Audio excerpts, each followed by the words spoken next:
بسم اللہ الرحمن الرحیم۔ کتاب فضائل اعمال، حضور اکرم صلی اللہ علیہ وسلم کے طائف کے سفر کا قصہ۔ نبوت مل جانے کے بعد 9 سال تک نبی اکرم صلی اللہ علیہ وسلم مکہ مکرمہ میں تبلیغ فرماتے رہے اور قوم کی ہدایت اور اصلاح کی کوشش فرماتے رہے، لیکن تھوڑی سی ہی جماعت کے سوا جو مسلمان ہو گئی تھی اور تھوڑے ایسے لوگوں کے علاوہ جو باوجود مسلمان نہ ہونے کے آپ کی مدد کرتے تھے۔ اکثر کفار مکہ آپ کو اور آپ کے صحابی رضی اللہ تعالیٰ عنہ کو ہر طرح کی تکلیف پہنچاتے تھے، مذاق اڑاتے تھے اور جو ہو سکتا تھا وہ کرتے تھے، جو برا سے برا سلوک ہو سکتا تھا وہ کیا کرتے تھے۔ حضور اکرم صلی اللہ علیہ وسلم کے چچا ابو طالب بھی انہی نیک دل لوگوں میں تھے جو باوجود مسلمان نہ ہونے کے حضور اکرم صلی اللہ علیہ وسلم کی ہر قسم کی مدد فرماتے تھے۔ نبوت کے 10ویں سال میں جب ابو طالب کا انتقال ہو گیا تو کافروں کو اور بھی ہر طرح سے کھلے عام اسلام کو روکنے اور مسلمانوں کو تکلیف پہنچانے کا موقع ملا۔ حضور اکرم صلی اللہ علیہ وسلم اس خیال سے طائف تشریف لے گئے کہ وہاں قبیلہ صفیق کی بڑی جماعت ہے، اگر وہ قبیلہ مسلمان ہو گیا تو مسلمانوں کو ان تکلیفوں سے نجات مل جائے گی اور دین پھیلنے کی بلندی پر پڑ جائے گا۔ پہنچ کر قبیلے کے 3 سرداروں سے جو بڑے درجے کے سمجھے جاتے تھے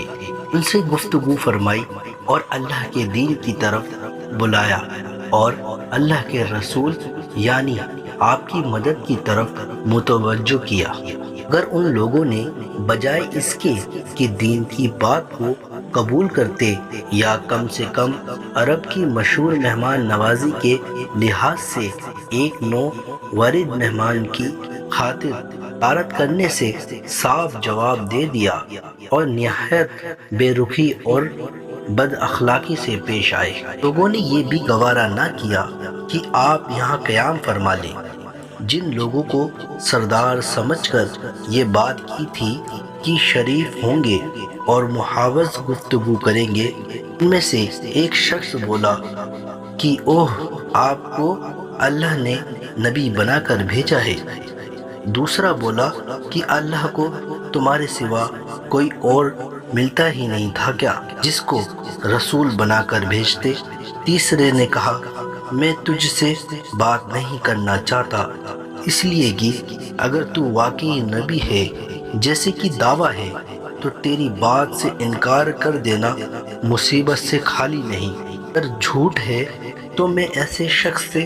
بات نہیں کرنا چاہتا۔ کے بعد ان لوگوں سے نا امید ہو کر حضور اکرم صلی اللہ علیہ وسلم نے اور لوگوں سے بات کرنے کا ارادہ فرمایا کہ آپ تو ہمت اور استقلا کے پہاڑ تھے،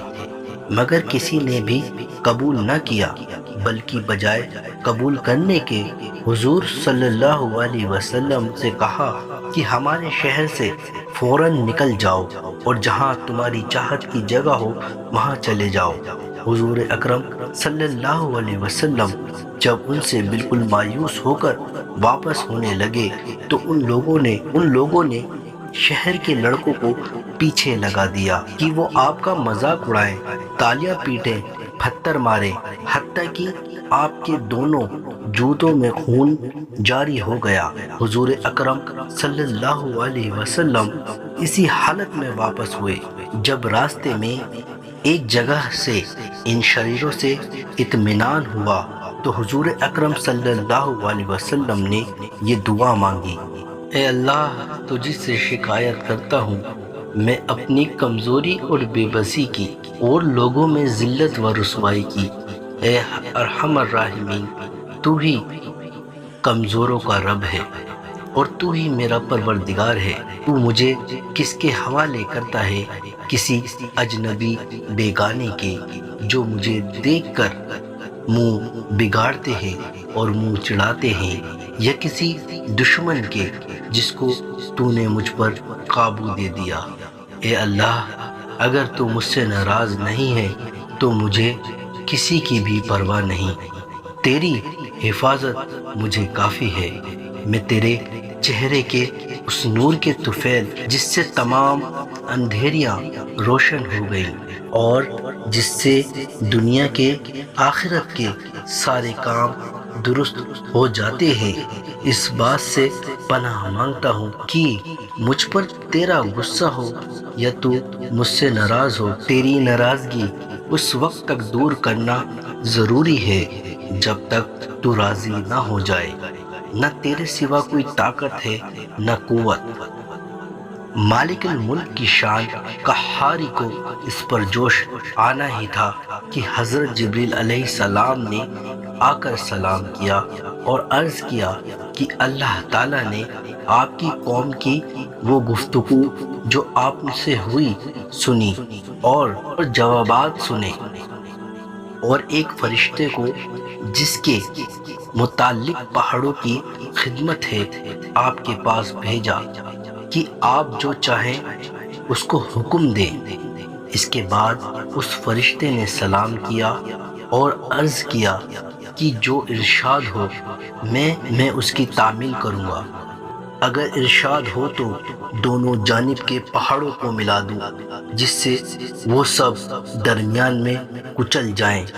اور جو سزا آپ تجویز فرمائیں۔ حضور اکرم صلی اللہ علیہ وسلم کی رحیم و کریم ذات نے جواب دیا، میں اللہ سے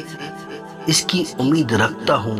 کہ اگر یہ مسلمان نہیں ہوئے تو ان کی اولادوں میں سے ایسے لوگ پیدا ہو جائیں جو اللہ کی بندگی کریں اور اس کی عبادت کریں۔ اس واقعے سے امت مسلمہ کو یہ سیکھ ملتی ہے، یہ ہے اخلاق اس کریم ذات کے جس کے ہم لوگ نام لیوا ہیں، کہ ہم ذرا سی تکلیف سے ہی، معمولی گالی دینے سے ہی ایسے بھڑک جاتے ہیں کہ پھر عمر بھر اس کا بدلہ نہیں اتارتے، ظلم پر ظلم کرتے رہتے ہیں اور دعویٰ کرتے ہیں اپنی محمدی ہونے کا، نبی کے پیرو بننے کا۔ نبی کریم صلی اللہ علیہ وسلم اتنی سخت تکلیف اور مشقت اٹھانے کے باوجود نہ بد دعا فرماتے ہیں نہ کوئی بدلہ لیتے ہیں۔